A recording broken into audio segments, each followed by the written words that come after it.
한번 명절도 지났습니다만은 오늘까지 명절입니까? 오늘까지 명절인지 아무튼 나오지 못한 성도들이 여러 명 있는 것 같습니다. 인사 한번 하십시오. 추석 잘들 보내셨는지 한번.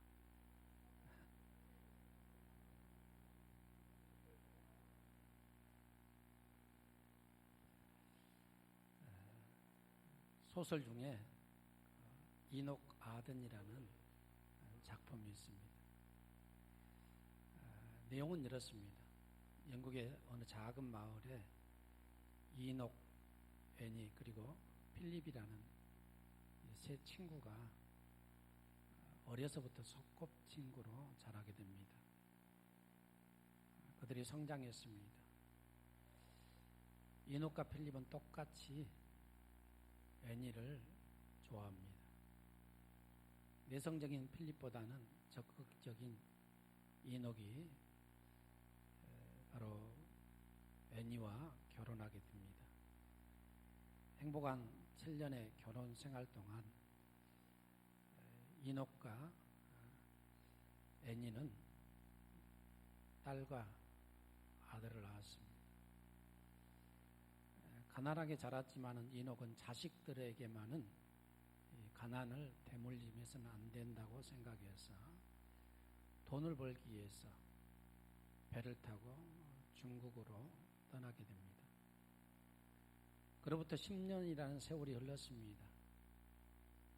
이녹의 생사가 묘연해지고 죽었다는 풍문이 그의 아내 이제 애니에게 들리게 됩니다. 애니는 생알고 그리고 병약한 몸으로 힘들게 살아가고 있는데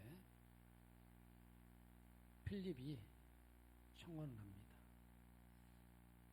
그래도 애니는 남편 이녹을 기다리는 마음 때문에 청혼을 받고도 1년을 갖다가 답하지 않습니다. 계속적인 필립의 청혼 때문에 애니는 결국 허락하고 결혼하게 됩니다. 애니는 필립의 아이를 낳고 점차 정을 붙이고 행복한 가정생활을 꾸려나갑니다. 한편 이녹은 돈을 벌어 돌아오는 길에 큰 풍랑을 만났습니다. 배가 파손했습니다. 무인도에 가까스로 정착해서 살게 됩니다. 오랜 세월이 흐른 후에 이녹은 극적으로 구출되어 반백의 몸으로 자기 고향에 돌아오게 됩니다. 그러나 고향의 여간집 주인이 그 애니에게 필립과 애니가 결혼했다라고 이녹에게 알려줍니다. 이 밤에 이녹은 아내가 살고 있는 필립의 집에 몰래 찾아갑니다. 창문 너머로 행복한 가정의 모습과 아내의 미소를 보면서 이녹은 조용히 그 자리를 뜨게 됩니다. 그는 그 여간에서 1년간 더 시간을 보면서 마지막 자기의 죽음을 맞습니다. 죽기 전에 여간 주인 미리암에게 이렇게 부탁합니다. 내가 애니의 본 남편 이녹입니다. 이 사실을 내가 죽은 다음에 애니에게 알려주십시오. 그리고 내가 참으로 애니를 사랑했다라고 전해달라고 그렇게 말하면서 이 작품이 끝을 맺습니다. 좀 감동적입니까? 우리 생각 같으면 쫓아가서 내가 친구라고 했는데 필립 너 내 친구 맞니? 싸움박질을 하고 또 애니에게 너와 우리 자식을 위해서 내가 죽을 고생을 해서 이렇게 돌아왔는데 이렇게 배신할 수 있니? 이렇게 말할 수 있지만은 이녹이라는 이 사람은 참 작품 속의 인물입니다만은 성숙한 성품을 가졌던 사람인 것 같습니다. 그래서 현실을 인정하고 조용히 자기가 무대 뒤로 사라지는 것을 보게 됩니다. 여러분, 사람의 인격 성숙은 말과 행동으로 드러나게 되어 있습니다. 내가 얼마나 성숙한 자인가를 보려고 한다면 내 행동, 내 말을 통해서 가늠해 볼 수가 있습니다. 가을입니다. 모든 열매가 연근은 그러한 계절입니다. 이 가을에 저와 여러분들의 인격이 성숙되고 신앙이 성숙되어서 언어 생활에 특별히 큰 성숙과 또한 발전이 있기를 간절히 바라는 마음으로 오늘 말씀을 잠시 전하려고 이 자리에 섰습니다. 오늘 본문의 말씀은 예수님의 동생 야고보가 이제 야고보서를 쓰면서 우리에게 이렇게 3장 1절에서 말합니다. 형제들아, 너희는 현생된 우리가 더 큰 심판을 받을 줄 알고 선생이 많이 되지 말라, 그렇게 말합니다. 선생이 되지 말라는 것입니다. 가르치는 자가 더 많은 심판을 받을 수밖에 없기 때문에 선생이 되어서는 안 된다, 그렇게 말합니다. 어떻게 보면 여러분, 교회에서 가르치는 자들이라든지 또 교사라든지 목사라든지 이 사역자들은 사역을 안 해야 된다는 말인가? 꼭 그런 것은 아닌 것 같습니다. 여기에서 인간의 연약함 때문에 너희가 선생이 되지 말라, 이런 말이 아니라 인간의 이중성 때문에 선생이 되지 말라, 그런 뜻으로 이해하면 되겠습니다. 당시 바리새인들은 말은 이렇게 하는데 행동이 전혀 따르지 않습니다. 겉과 속이 완전히 다른 사람들이 바로 바리새인들이고 서기관들입니다. 그 시대를 보면서 너희가 선생이 되지 말라, 오히려 더 심판이 있을 것이다, 그렇게 말씀하신 걸로 보여집니다. 야고보 형제는 오늘 혀로 말을 만들어내는데 이 혀의 특징에 관해서 말하고 있습니다. 혀의 특징 첫 번째는 혀는 작지만은 그 영향력이 크다, 그렇게 말하고 있습니다.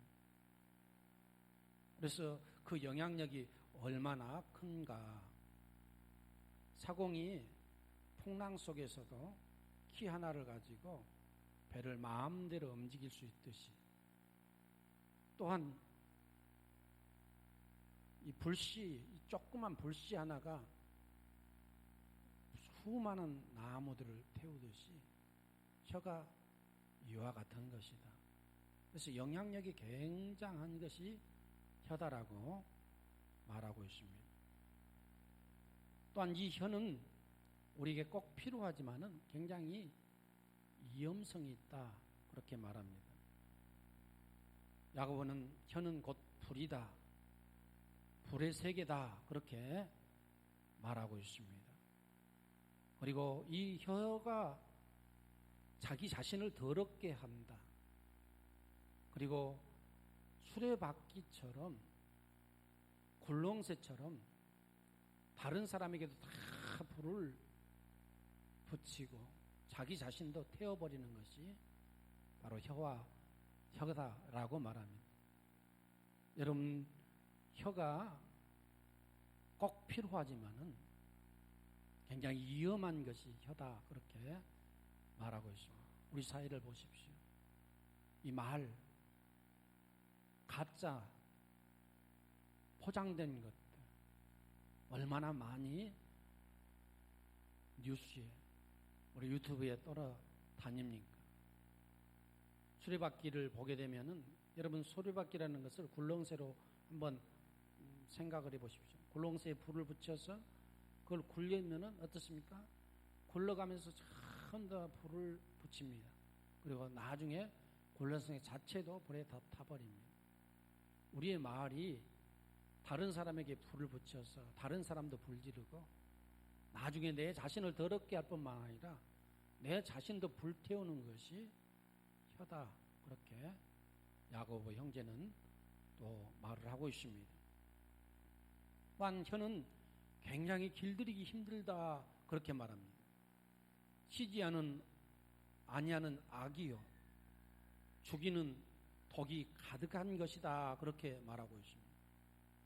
특별히 로마서 3장 13절 14절에 보면은 그들의 목구멍은 열린 무덤이요 그 혀로는 속임을 일삼으며 그 입술에는 독사의 독이 있고 그 입에는 저주와 악독이 가득하고. 여러분 이를 아무리 깨끗하게 양치하고 와도 우리의 입은 열린 무덤과 같다. 그리고 이 혀로는 속임을 말하고 이 입술로에는 독사의 독이 있고 입을 열기만 하면 거기에 악독과 저주가 가득한 것이 우리의 입이다. 그래서 이것을 통제하고 길들이기가 매우 힘들다는 것입니다. 여기서 우리의 혀는 열린 무덤이다. 열린 무덤 파 보셨습니까? 무덤 파는 것은 여러분 구경해 보셨습니까? 제가 어렸을 때요, 우리 동네 앞산에 이장을 하는 것을 봤어요. 묘를 파서 다른 데로 이제 옮기는 것을 제가 초등학교 때 구경을 했습니다. 산 등성이 위에 있는데 그걸 파헤쳐요. 바로 앞산인데. 그런데 그거 봤더니 팠는데 물이 이렇게 고여 있더라고요. 물이 안 고여 있는 무덤은 좀 낫는데 무덤에 물이 고여 있는 무덤은 냄새가 얼마나 고약한지 서 있을 수가 없습니다. 이미 죽은 지 오래되어서 살은 다 없어지고 머리카락이 둥둥 떠다닙니다. 그 물속에서 뼈를 건지더라고요. 새카마요. 그 냄새가 이루 말할 수 없습니다. 냄새. 우리의 입이 바로 이렇게 냄새나고 썩고 악독과 불의와 저주가 가득한 것이다. 그렇게 말하고 있습니다. 또한 혀의 네 번째 특징이 무엇인가? 이중성이 있다는 것입니다. 이중성이라는 이 말은 순기능과 역기능이 있다는 것입니다. 여러분의 혀가 반드시 있어야 됩니다. 혀가 있어야 말을 할 수 있지 않습니까? 제가 혀가 있기 때문에 지금 여러분들에게 설교하고 있지 않습니까? 그래서 우리가 의사소통을 위해서 반드시 필요한 것이 혀입니다. 음식을 섭취하기 위해서 반드시 혀가 필요합니다. 우리의 혀가 입으로 들어온 음식을 이로 다 밀어 넣어주지 않습니까? 이가 씹어놓으면 그것을 삼키는 역할을 누가 합니까? 혀가 합니다. 그리고 그 맛을 무엇이 감지합니까? 혀가 합니다. 그래서 혀의 순기능은 음식 섭취, 그리고 맛을 보는 것, 의사 표현과 전달, 중요한 기능들을 혀가 합니다. 이것이 혀의 순기능입니다. 그러나 역기능이 있어요. 오늘 성경에 보니까 너희가 한 입으로 찬송과 저주가 나오는도다. 한 입으로는 하나님을 찬송하고 그 입으로는 하나님의 형상대로 창조함을 받은 하나님의 형상대로 지음을 받은 자를 저주를 하는도다. 형제들아, 이것이 마땅하지 않다라고 말하고 있습니다. 그래서 우리의 혀는 바로 그 특징이 순기능과 역기능이 있다는 것입니다. 그러나 그러한 혀임에도 불구하고 그러한 말을 하는 이러한 입임에도 불구하고 우리는 이 말을, 우리의 혀를, 우리의 언어 생활을 우리가 바르게 해야 되는 줄로 믿습니다. 우리의 성숙한 언어 생활을 하려고 하면은 반드시 하나님의 성령의 기름 부으심과 예수 그리스도 안에서 우리의 혀가, 우리의 심령이 거듭나야만 되는 줄로 믿습니다. 이사야 6장에 보게 되면은 이런 말씀이 기록이 되어 있습니다. 우시양이 죽던 해에 내가 본즉 주께서 높이 들린 보좌에 앉으셨는데 그의 옷자락은 성전에 가득하였고 스랍들이 모시고 섰는데 각기 6 날개가 있어 그들로는 자기의 얼굴을 가리었고 그들로는 자기의 발을 가리었고 그들로는 날며 서로 불러 이르되 거룩하다 거룩하다 거룩하다 만군의 여호와여 그의 영광이 온 땅에 충만하도다 하더라. 이같이 하다바는 자리에 소리로 말미암아 문지방의 터가 요동하며 성전의 연기가 충만한지라. 그때 내가 말하되 하로다 나여 망하게 되었도다. 나는 입술이 부정한 사람이요 나는 입술이 부정한 백성 중에 거주하면서 만군의 여호와이신 왕을 베었음이로다 하였더라. 그때 그 스랍 중에 하나가 부젓가락으로 제단에서 지분받은 핀 숯을 손에 가지고 와서 내게로 와서 날아와서 그것을 내 입술에 대며 이르되 보라 이것이 내 입에 닿았으니 내 악이 제하여졌고 내 죄가 사하여졌느니라 하더라. 스랍이 와서 말합니다. 한 일이 숯불을 갖다가 그의 이사야 선지자의 입에 되었다라는 말씀이 있습니다. 이사야는 환상 중에 하늘의 영광 보좌를 보았습니다. 천사들을 보았습니다. 스랍들이 찬양하는 노래를 들었습니다. 그리고 그 자신을 발견하게 된 것입니다. 그래서 그가 말하기를 그때 내가 말하되 하로다야 나여 망하게 되었도다.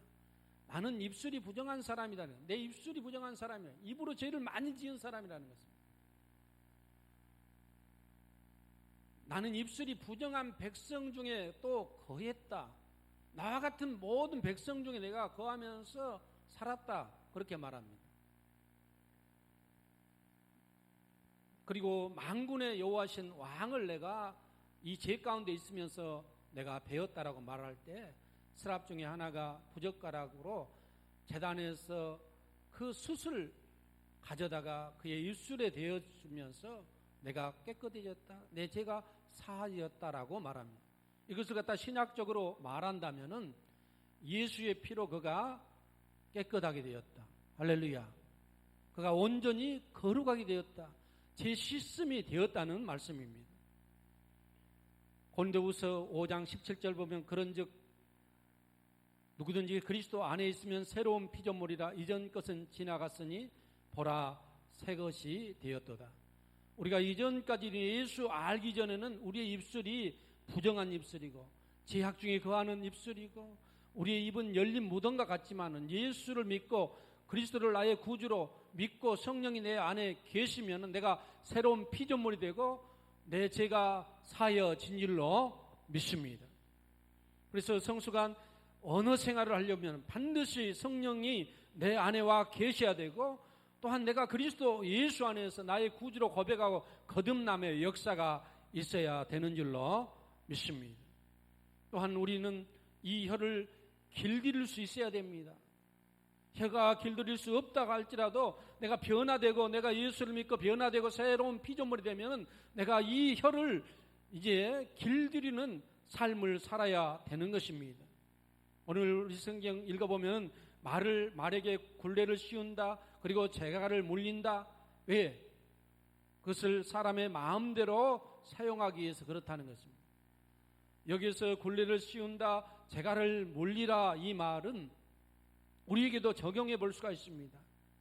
우리가 말하고 싶을 때 마음대로 말하는 것이 아니라 우리가 입을 가졌다고 해서 아무 말을 하는 것이 아니라 우리의 말에 있어서 절제와 침묵의 훈련이 필요합니다.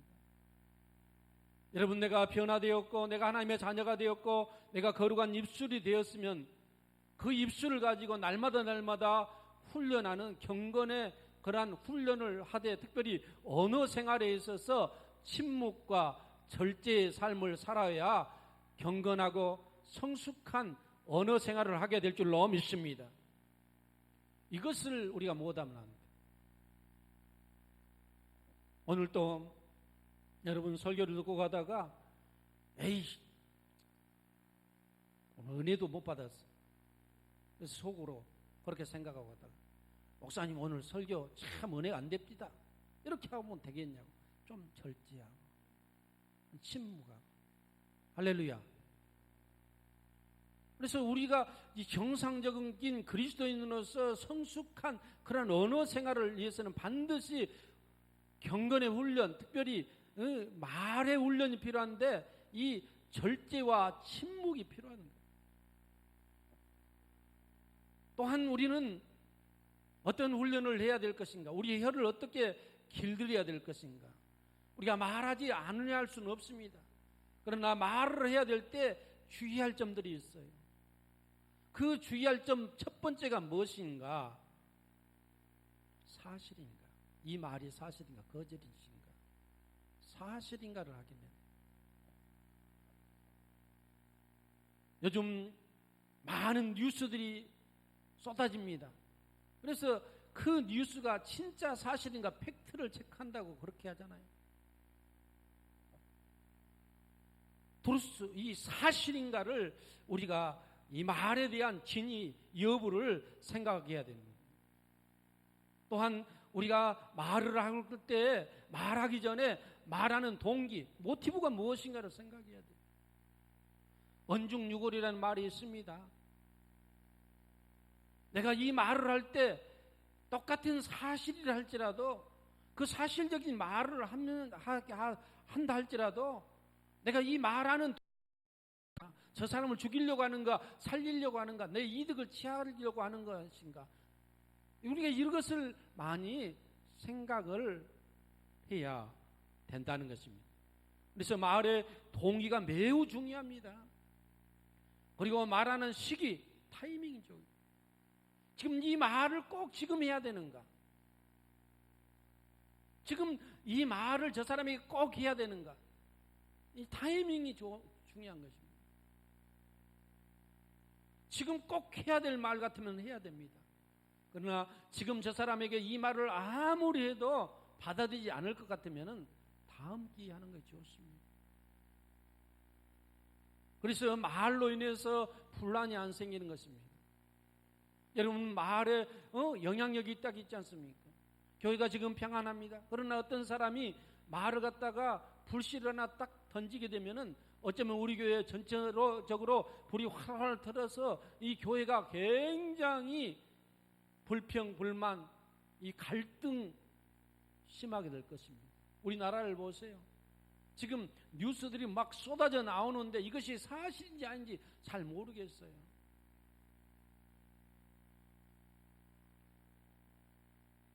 그래서 말하는 시기가 적절한가를 봐야 되고 또 말하는 장소, 말하는 그 장소와 분위기도 생각해야 됩니다. 내가 한 사람을 불러서 그 사람에게 할 것인가? 여러 사람 있는데도 해도 되는가? 모든 것이 다 합당할지라도 가만히 불러서 해야 될 말과 비밀을 지켜줘서 해야 될 말과 그렇지 않는 말이 있지 않습니까? 그래서 우리는 말을 할 때 꼭 해야 될 때 이러한 어떤 것들을 유의해 가면서 우리가 말을 해야 되는 줄로 믿습니다.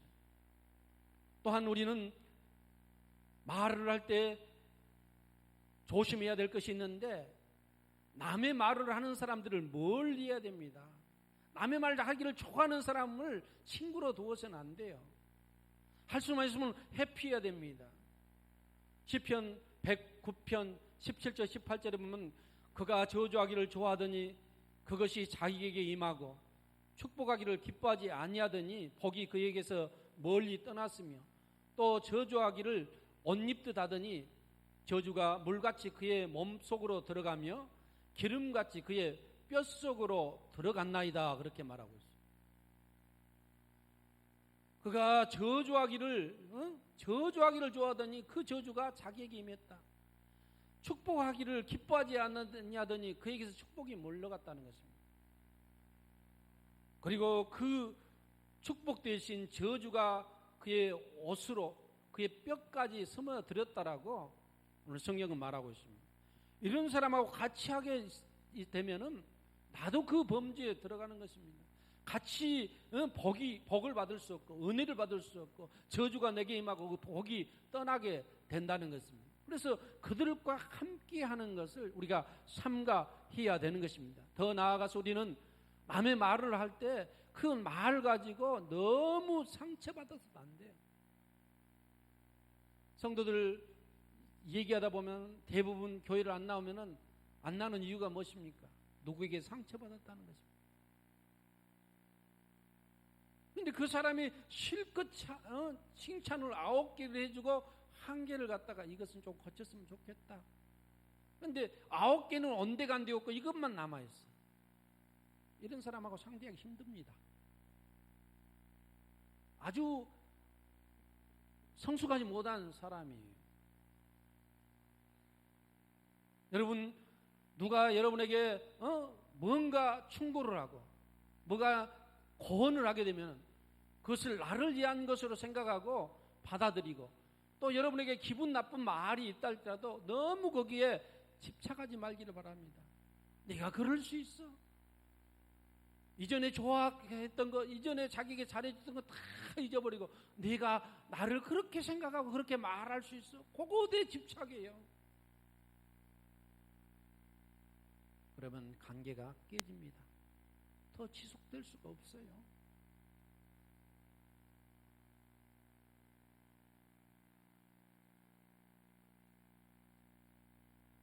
여러분, 변화받은 입술은 어떤 입술인가?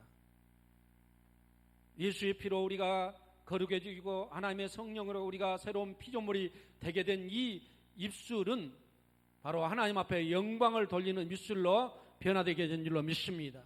하나님 앞에 감사하게 되는 것입니다. 고린도서 3장 17절에 보면 또 무엇을 하든지 말이나 일이나 다 주 예수의 이름으로 하고 그를 힘입어 하나님 아버지께 감사하라. 하나님 앞에 감사하는 생활을 하는 거예요. 여러분, 얼마나 내가 하나님 감사합니다. 이것은 내가 건강한 언어 생활을 한다는 겁니다. 고린도전서 1장 4절에 보게 되면 그리스도 예수 안에서 너희에게 주신 하나님의 은혜를 인하여 내가 너희를 위하여 항상 하나님께 감사한다. 내가 너희 때문에 하나님 앞에 감사한다는 것입니다. 여러분, 옆에 앉아있는 사람 때문에 감사합니까? 할렐루야. 옆에 앉아있는 너희 때문에 내가 감사한다. 내가 하나님 앞에 받은 바 은혜 때문에도 감사하지만 옆에 있는 형제 자매 때문에도 감사해야 돼요. 여러분 혼자 여기 와서 예배를 드린다고 생각해 보세요. 얼마나 썰렁하겠는가. 그래도 옆에 앉아있으니까 얼마나 분위기가 좋습니까?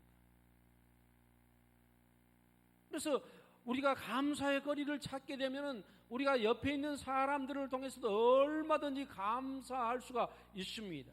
그래서 변화된 입술의 특징은 바로 하나님 앞에 영광되는 말, 그리고 감사하고 축복하는 이런 말을 하게 되었다는 것입니다. 또한 변화된 입술은 에베소서 4장 29절에 보게 되면 무릇 더러운 말은 너희 입 밖에도 꺼내지 말라. 더러운 말은 입 밖에도 꺼내지 않는 것입니다.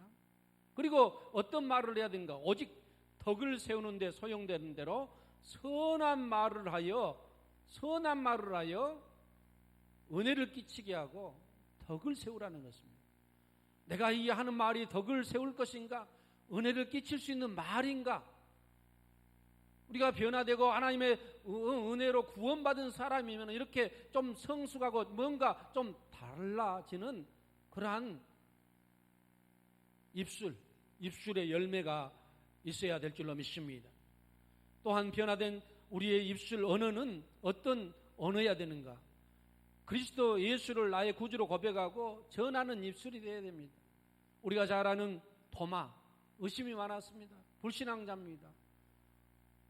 예수님의 제자들 7명은 이미 부활하신 주님을 만났는데 그는 만나지 못했습니다. 그가 나중에 합류했습니다. 부활하신 주님을 우리가 만났다. 나는 못했다. 내가 그의 손가락을 만져보지 않냐고 그의 옆구리에 손을 넣어보지 않냐고는 내가 그리스도의 부활을 믿지 못하겠다. 그런 불신앙자였습니다. 그때 주님께서 오셨습니다. 만져보아라. 그리고 넣어보아라. 그리고 믿음이 없는 자가 되지 말고 믿는 자가 되라고 주님이 말씀하십니다. 그가 만져보고 넣어보고 주님은 과연 나의 주님이십니다. 고백했습니다. 변화되었습니다. 그리고 그 입술로 의심이 많던 그 입술, 남에게 불신앙을 심어줄 수밖에 없는 그 입술이 변화에 대해서 그가 복음을 전합니다. 예수를 전합니다. 그가 인도까지 복음을 전하다가 인도에서 마지막 순교의 제물이 된 줄로 믿습니다. 가을입니다. 만물이 성숙하고 연근은 계절입니다. 우리의 믿음의 성숙은 입술의 성숙임을 기억하고 언어의 성숙이 우리 교회 성도들 가운데 있어지기를 주의 이름으로 축원합니다. 기도하겠습니다. 하나님 아버지 감사합니다. 이 가을에